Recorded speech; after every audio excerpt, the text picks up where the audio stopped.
Ce n'est pas un secret, les violences conjugales sont de plus en plus fréquentes en RDC. Pourtant, la loi congolaise prévoit beaucoup de dispositifs pour les sanctionner. Mais à côté, il y a beaucoup d'associations qui militent pour mettre fin à toutes ces formes de violence. Les cas en date, cette association dirigée par Laure Yamba Mwana qui a organisé cet atelier de 3 jours à Lemba Échangeur pour outiller les acteurs de la société civile dans cette lutte contre les violences domestiques. Elle travaille avec Jean Zouzi et toute l'équipe du CONAFED dans la campagne menée par son association Femmes et Promotion du Comportement basée en France.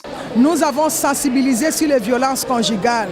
Comme vous le savez, notre pays a la loi sur les violences basées sur les genres. Mais la question des violences conjugales, les gens n'en parlent pas. Les femmes ne dénoncent pas les violences conjugales par rapport à nos traditions, par rapport à nos coutumes.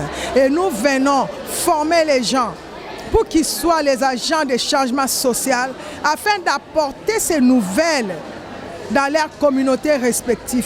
Et nous allons faire des séances de concertation avec les autorités pour que les autorités nous enseignent sur les normes à respecter pour mettre en place une telle maison. Et aussi, nous devrons connaître les politiques des pays par rapport à de telles maisons.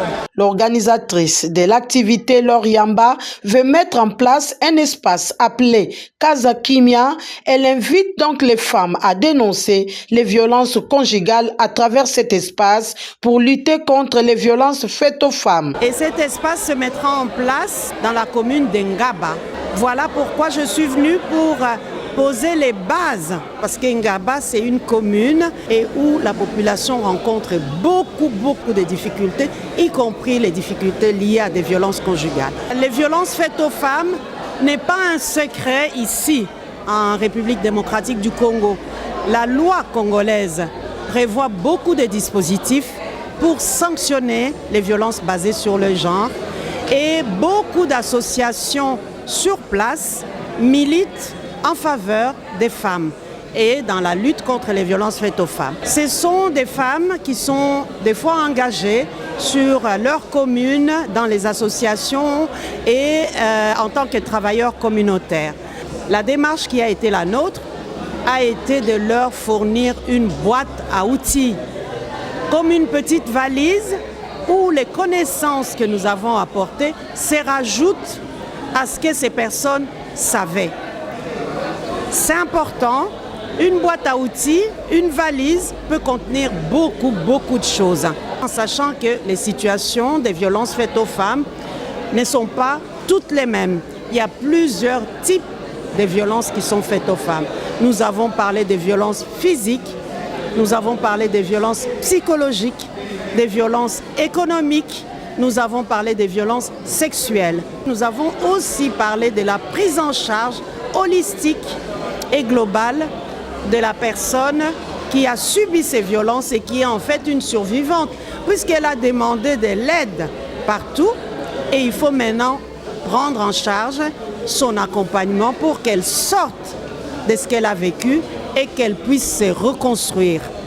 Nous avons souhaité que ça soit un temps fort pour que les participants, lorsqu'ils vont repartir chez eux, dans leurs institutions, dans leur lieu de travail, dans leur famille, auprès de leurs amis, ne puissent pas se sentir seuls et que ces personnes-là soient des agents de transmission.